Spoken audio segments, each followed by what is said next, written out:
오늘의 이야기는 중요한 새 절기에 관한 이야기입니다. 먼저 무교절입니다. 이것은 이스라엘 민족들이 이집트 땅을 벗어나야 하는 급박한 상황에서 이 하나님의 명령에 따라 무교병을 구워 먹는 그런 것을 기념하는 절기라고 할 수 있습니다. 아비벌 혹은 니산월이라고 하죠. 이 아비벌 15일부터 21일까지 지키는 겁니다. 이때 겨울의 심은 보리를 맨 처음 수확하게 되는 이 푸른 알곡의 달이라고 할 수 있어요. 이 푸른 알곡이란 보리 자체를 가리키거나 혹은 7주 후에 수확하게 될 다 자란 밀을 가리키거나 혹은 그 둘을 모두 가리킵니다. 이 무교병이란 말을 자주 들어오셨죠? 무교병은 새로 수확한 보리로 만들어졌습니다. 이것은 매년 첫 번째로 거두는 수확으로 만든 겁니다. 이것은 유월절과 연관이 되어 있긴 합니다. 그러나 무교절 자체로 보자면 처음으로 곡식을 수확할 수 있도록 해주신 하나님께 감사를 드리는 겁니다. 이 첫 수확으로 무교병을 만들어 먹으며 감사하는 것이죠. 그리고 15절에서 보면 빈손으로 나오지 말라고 합니다. 이것은 예물을 가지고 오라는 뜻인데 이 빈손이라는 뜻도 있지만 헛되이라는 뜻이 있습니다. 그러니까 헛되이 내 앞에 오지 말라는 의미입니다. 형식으로 예배드리지 말자는 것입니다. 타성에 젖어 예배하지 말라는 이야기입니다. 이것은 우선 목회자들이 들어야 할 경고의 말씀이라고 할 수 있습니다. 제가 사역을 해본 경험에 의하면 교회가 얼마나 뜨겁게 예배를 드리느냐, 이 문제는 목회자의 영성이 좌우하는 경우가 대단히 큽니다. 이 목회자가 말씀과 기도와 이 이웃사랑, 그것에 대해서 정말 열심히 목숨을 다하지 않으면 그 교회 성도들 역시 목회자를 따라 게을러지는 것이 너무나 당연하기 때문입니다. 이것은 서로 괴로운 상황이 되는 겁니다. 성도들은 은혜 때문에 교회에 오는데 막상 목회자는 다 하나님이 하신다고 생각을 하고 예배 준비에 최선을 다하지 않으면 그 영향이 교회 전체에 가는 경우가 있습니다. 물론 목회자들이 바쁘긴 하지만 이게 변명이 될 수는 없습니다. 그러기에 많은 목회자들을 위해 기도합니다. 모든 목회자가 성령님이 도우셔서 늘 최선을 다하는 환경에서 예배를 준비할 수 있도록 말입니다. 그리고 맥추절은 얼마 전에 지났죠. 밀수학을 기념하여 드리는 봄 작물을 추수할 때 하는 이 감사절이라고 할 수 있습니다. 그러니까 이 무교절에 수확한 보리단을 하나님께 바치는 날부터 50일이 되는 날에 지키는 절기입니다. 그래서 오순절이라고 할 수 있죠. 이 오순절과 칠칠절은 사실상 같은 날이라고 봐도 되는 겁니다. 칠칠절은 무교절을 수확한 이 보리단을 하나님께 바친 날로부터 7일이 7번 지난 날인데 이것이 완전수 7이 7번 완전수로 또 반복되는 일이 이 칠칠절, 맥추절을 칠칠절 다 같은 날이라고 할 수 있습니다. 그러나 지금 이것에 대해 의문을 품는 사람들도 많을 겁니다. 왜냐? 지금은 이 무교절, 그러니까 6월절은 사실 예수님의 십자가에 돌아가셔서 우리나라를 구원한 날로 기억이 됩니다. 그리고 맥추절은 예수님이 십자가에 달리시고 50일이 되는 날, 그러니까 마가의 다락방에서 이 제자들이 성령을 받은 날과 같은 날입니다. 그러니까 성령 감린절로 지켜야지 맥추절로 지키는 것이 무슨 의미가 있느냐고 이야기를 하기도 합니다. 우리가 맥추절이 되더라도 사람들이 수확을 하지는 않잖아요. 그런 의미라고 이야기하는 겁니다. 이 생각해보면 추수감사절도 그렇습니다. 미국에서 시작한 그러한 날이 우리나라에 적용하는 것이 무리라고 하시는 분들도 계시는데요. 여러 부분에서 그렇죠. 이 성탄절은 어떻습니까? 성탄절 역시 12월 25일이 아닌데 왜 그날에 하느냐 하고 생각을 하시는 분들도 많을 겁니다. 하지만 이 구약을 공부해 본 분이라면 이 맥추절과 성령 강림절과 이 두 가지가 전혀 무관하지 않음을 알 수 있을 겁니다. 이 맥주절은 맥주절에서 거둔 이 수확은 예수님의 제자들이 성령님을 받은 그 은혜와 연결이 되기 때문입니다. 그러니 맥주절로 지내도 성령 강림절로 지내도 좋습니다. 그리고 이 수장절은 모든 추수가 끝나는 가을에 지키는 절기입니다. 이때 초막을 짓고 생활하면서 광야에서 생활한 그때를 체험하는 시간입니다. 그래서 초막절이라고 하죠. 생각해보면 우리도 그런 게 있지 않습니까? 지불놀이라는 것이 있죠. 또한 우리가 고생한 때를 기념하는 날이 우리나라에서는 특별히 있지 않지만 그러한 체험을 하는 공간이 있긴 합니다. 가령 우리나라 50년대에서 80년대쯤 사는 곳이나 이 생활 양식, 그때 군것질 용품들을 만들어서 박물관을 엽니다. 그럼 정말 많은 사람들이 좋아하죠. 이 어려운 시절이었지만 그때의 체험을 하면서 지금의 소중함을 느끼는 그러한 시간들 말입니다. 지금 수장절을 지키지는 않습니다. 하지만 우리가 되돌아보면 하나님의 은혜가 얼마나 많습니까? 이스라엘에서 이 수장절을 3대 절기 중 하나로 지키고 있다는 것은 그만큼 하나님이 이 날을 중요한 날로 기억을 하고 있기 때문입니다. 특이하게 이 수장절은 우리나라의 양력으로는 9월, 10월의 첫 주간 지켰습니다. 그러니까 우리나라의 추석과 좀 비슷한 시간대입니다. 그들이 이 수장절에 예루살렘의 모든 사람이 모이게 되는데 우리는 고향에서 모이고 이들은 성전에서 모이는 것이죠. 그렇게 모든 남자들이 이 세 개의 절기에는 하나님께 자신을 보여야 하기 때문에 이 예루살렘의 성전에 가는 일이 중요할 수밖에 없습니다. 이게 워낙에 중요해서 남유다와 북이스라엘로 나라가 갈라졌을 때 북이스라엘 왕이 고민이 될 수밖에 없었어요. 자신은 지금 북이스라엘을 차지하고 있는데 남유다가 성전에 있는 예루살렘에 속해 있기 때문입니다. 그래서 3대 절기가 되면 모든 이스라엘 사람들이 남유다에 있는 예루살렘에 갈 텐데 그러면 인심이 다 남유다로 넘어갈까봐 걱정이 된 것입니다. 이 왕이 바로 북이스라엘의 첫 번째 왕 여로보암인데 이것에 대한 걱정이 커서 자신이 직접 제단을 쌓게 했습니다. 하나님을 섬기려 가지 않고 편하고 가까운 곳으로 우상을 섬기도록 한 것입니다. 이게 우리가 생각하기엔 말이 안 되는 것 같습니다. 하지만 이러한 유혹은 우리에게도 똑같이 옵니다. 지금 하나님은 3대 절기 모두 이스라엘이 하나님의 신전에 찾아와 예배를 드리라고 하고 있습니다. 저는 어떤 목사님에게 설교에서 그러한 말을 들었어요. 절대 주일에 놀러 가지 말라고. 믿음이 좋은 집사님들이 주일에 교회에 출석을 해야 하는데 이 주일에 어디 멀리 나가서 놀 수 없는 것이 늘 고민이라고 하셨습니다. 그래서 이 집사님이 타협안을 생각했는데 주일에 해당 지역에 가서 놀다가 주일 아침에 잠깐 예배를 드리는 것으로 했습니다. 그런데 이 집사님이 한두 번이 아니라 놀러 나가는 것을 좋아해서 자주 주일에 놀러 가서 해당 지역의 교회에서 예배를 계속 드렸어요. 그랬더니 어떻게 됐겠습니까?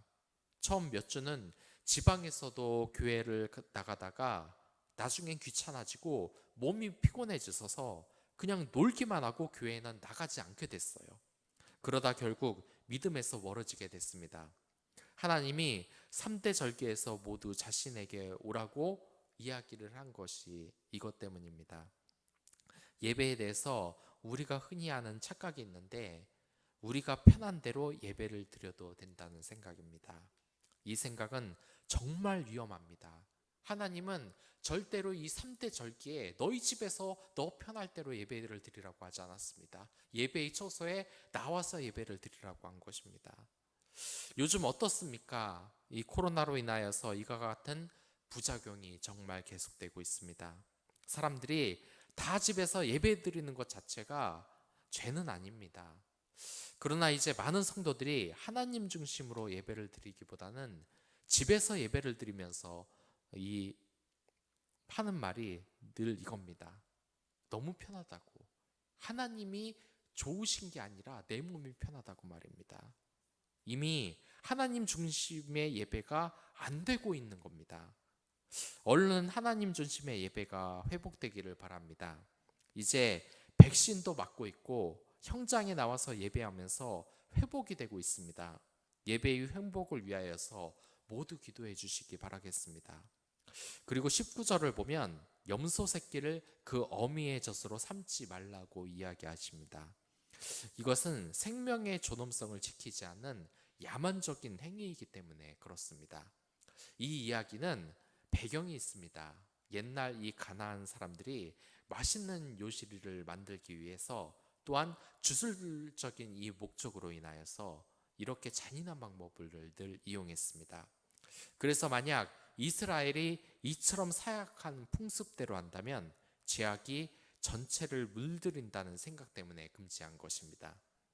그리고 20절부터 33절까지 여태까지 했었던 이 율법을 전체적으로 마무리합니다. 20장부터 23장까지는 모두 하나님이 이 율법에 대해서 이야기를 하고 이제 결론이 나는 겁니다. 종합적으로 이야기를 하자면 이 결론은 하나님의 말씀에 온전히 순종할 때 복을 주시겠다는 이 계약의 형태로 제시가 되어 있습니다. 하나님께서 하나님의 사자, 그러니까 어흥하는 이 사자 말고 하나님의 천사가 너를 보호하고 예비한 곳에 이르게 한다고 합니다. 이러한 사자는 하나님의 구름 기둥과 불 기둥의 형태로 나타났죠. 그러니까 하나님의 천사는 이 인도하는 일, 보호하는 일, 교훈하는 일 등을 합니다. 그런데 이 사자가 구체적으로 누구인가에 대해서는 말이 많습니다. 어떤 학자들은 여호와의 하나님이 이스라엘을 도우시는 사실을 인격화한 것으로 이야기합니다. 그리고 또 이 여호와의 이 사자는 명백히 하나이며 이 동일한 분임이 분명하다고 또 이야기합니다. 사자라는 것은 여호와의 존재를 다른 말로 표현한 정도라고 말이죠. 이 유대 랍비들은 사자를 모세 그리고 여호수아를 뜻한다고 봅니다. 그러나 이것은 신적인 존재로서 21절에서 말하는 것을 볼 때 타당하지가 않습니다. 많은 학자들은 이 사자를 성자 하나님이 선육신 이전이 그리스도로 보는 것이 자연스럽다고 말합니다. 아무튼 하나님의 천사든 성부 하나님이든 사자든 이 하나님의 뜻을 실행하는 존재로서 말을 할 수 있는 것 같습니다. 이 하나님은 이 결론 부분에서 절대적인 충성을 우리에게 요구합니다. 이게 언약에서의 결론이라고 할 수 있습니다. 만약에 우리가 하나님의 말씀에 귀를 기울이고 청종하다면 우리의 적은 하나님의 적이 될 것이라고 이야기합니다. 나를 대신에 싸워주시겠다는 의미입니다. 여기에서 우리는 하나님의 복이 그냥 일방적임이 아닌 것을 알고 있습니다. 모든 언약과 계약은 일반적인 경우가 없습니다. 저는 요즘 들어 이 이혼에 대한 TV 프로그램을 많이 봅니다. 그냥 이혼남, 이혼녀라고 부르는 게 너무 부정적인 느낌이 들죠. 그래서 돌싱이라고稱합니다. 이 돌싱남과 돌싱녀에 대해서 이야기를 하는데요. 이들이 소개팅에서 만나는 장면을 봅니다. 저는 이것을 볼 때 정말 여러 가지 감정이 듭니다. 이분들이 헤어진 것에 대해서 우선 마음이 아프고요. 그들을 위로해 주고 싶습니다. 이제 진실하게 새 출발을 하기로 기도합니다. 그러나 그렇다고 이혼을 쉽게 해도 된다는 말은 아닙니다. 이혼은 하지 않는 것이 원칙입니다. 물론 이혼하신 성도분들을 공격하려는 의도는 없습니다. 그러나 여러분들 창세기 15장에 나오는 이 횃불 언약을 아십니까? 이 횃불 언약이라고 하는 것은 만약 이것을 어기면 몸이 둘로 쪼개어진다는 그러한 무서운 의미가 있습니다. 이 횃불 언약이 그냥 고대의 미신 정도로 여겨지십니까? 그렇지 않습니다. 이 횃불 언약은 여러분들도 지금 하고 있어요. 그것도 대부분의 사람이 아직 이 횃불 언약을 하고 있습니다. 혹시 결혼식을 할 때 양갈래에 있는 이 하객들의 모습을 보셨습니까? 그 군대에서 결혼식을 하면 군대의 군인들이 칼을 들어서 이렇게 길을 만들죠. 이게 횃불 언약에서 유래가 된 것입니다. 즉 결혼식에서 횃불 언약, 칼을 들어서 길을 만들죠.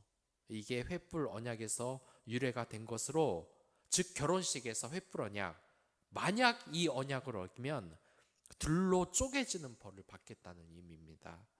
부부는 이제 결혼으로서 한 몸이 됐습니다. 그런데 마음이 안 맞다고, 그가 마음에 안 든다고 이혼을 하는 것은 한 몸이 된 자신을 찢는 것과 마찬가지인 행동인 것입니다. 이게 얼마나 무서운 것입니까? 우리와 하나님의 관계도 마찬가지입니다. 이 횃불 언약을 다시 살려야 하는 것입니다. 하나님과 한 약속을 너무 쉽게 어기는 것은 한 몸이 쪼개지는 벌을 받는 것과 같습니다. 그렇기 때문에 가나안 신들을 섬기지 말아야 합니다.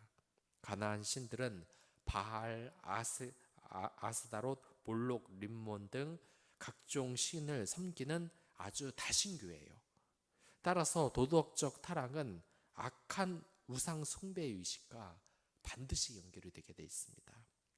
이 신을 숭배하지 말며 섬기지 말라는 것은 모든 생활 태도에서 우상 숭배가 나오면 안 되는 것을 의미합니다. 이 가나안의 풍요로움은 타락으로 꼭 이어져요. 우리의 문화도 그렇습니다. 이 발달한 현대 문명의 쾌락이 우리에게 얼마나 큰 유혹을 줍니까? 특히 우상 숭배는 인간의 욕정이 아주 그대로 드러난다고 할 수 있습니다. 누가 그리스 로마 신화를 읽고 너무 이상하다고 이야기를 해요. 보면 맨날 불륜 같은 이상한 얘기만 꽉 차 있습니다. 이 신이라는 인물들이 다들 성욕에 미쳐서 사는 사람들 같다고 합니다. 이게 무슨 말인지 아시겠습니까? 사람들이 만든 신은 성스럽지 않습니다. 그냥 인간의 욕정을 추구하는 모습으로만 그려집니다. 이방 신들도 마찬가지입니다.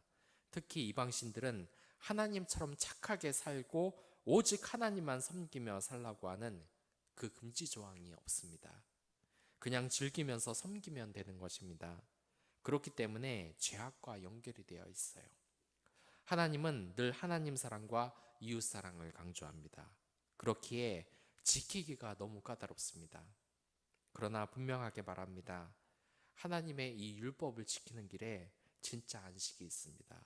죄에서 자유함을 얻게 됩니다.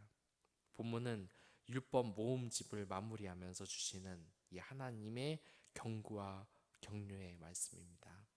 오랫동안 평안을 누리는 비결은 하나님의 말씀에 순종, 즉 율법을 지키는 것임을 기억하시기 바라겠습니다. 그럼 다 같이 기도하겠습니다. 하나님 아버지